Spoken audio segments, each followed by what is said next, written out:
week in Charlie's Cinema Corner, there is many buzz-worthy films that we have to unpack, so tell me what we're starting with. Okay, we may have a buzz-worthy buzz film, like very talked about, but that doesn't make it good. Oh, okay, hot take. All right, tell me about it. Okay, so first up we have Joker, Folie. Okay, come on, So this is the sequel to 2019's Joker. Yeah. In case you don't know, Folie means madness of two.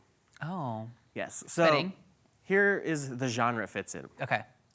Very interesting genre. R-rated jukebox musical psychological thriller. They made that up. That ain't real. It's a mouthful for sure. I was like, oh, interesting. Yeah.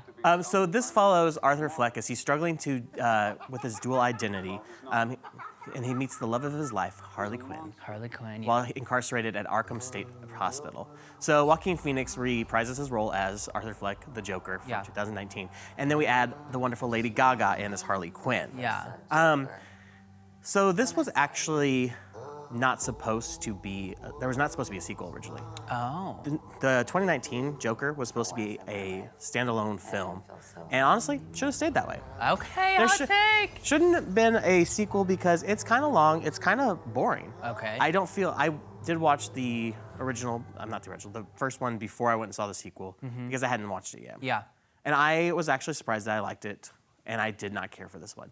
It just felt like who cares? You know, and it makes sense that they had that preconceived notion that when they made 2019's that it would be a standalone. Yeah. You know, they didn't plan to go any farther. The director, Todd Phillips, who directed the first one, he actually returns for the second one, and his goal was to make the film feel like it had been produced by crazy people.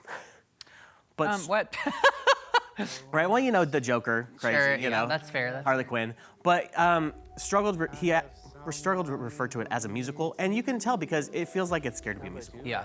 And honestly, it would have been better had it not been a musical. The music just did not feel like it fit in there. It was very random. Well, it's also weird, like, going back to the fact that it's supposed to be a standalone, it's weird going from this very, like, dramatic, highly, like, he had so many rave reviews in his first, and so now, like, this being musicals doesn't even make sense. Right. It doesn't add. Apparently Joaquin Phoenix had a dream he didn't want to really give up Joker. He wanted to expand Joker more, but he had a dream of Joker like Broadway style, basically. And that's how this storyline kind of came about, of a musical.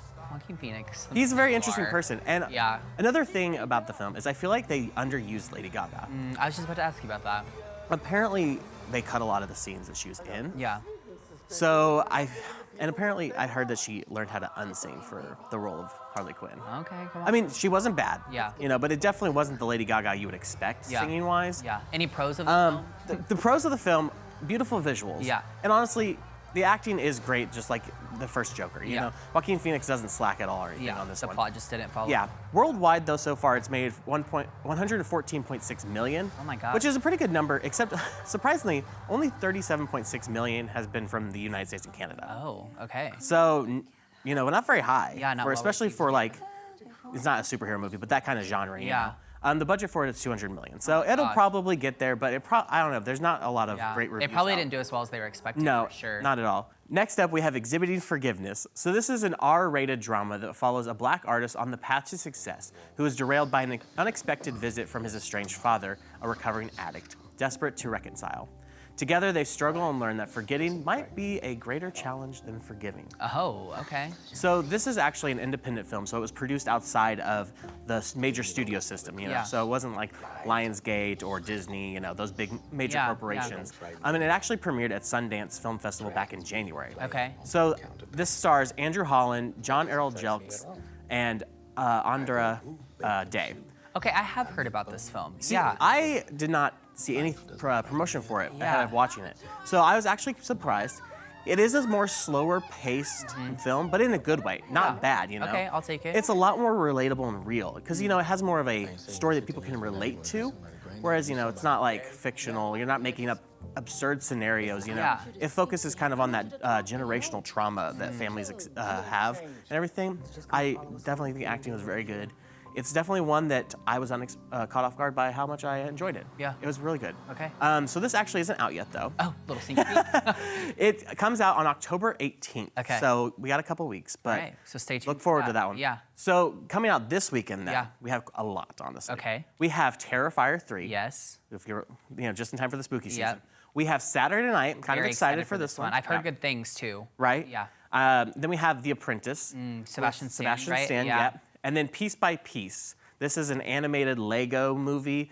It's a biopic, though. Okay. For Pharrell Williams. Ah, interesting. Yeah, I'm curious to see how it is. Yeah. And then for anime lovers, My Hero Academia, You're Next. All right. Is up too. Anything on streaming? Streaming-wise, not too much. Okay. Out on Netflix right now is Bad Boys Ride or Die. So if you're a fan of the Bad Boys movies and you get to watch it, it's out now. Bad Boys, what you gonna do? Right. All right, well, check out one of these films that producer Charlie talked about today, and if you have any thoughts, just let us know. All right, Unscripted, we'll be right back.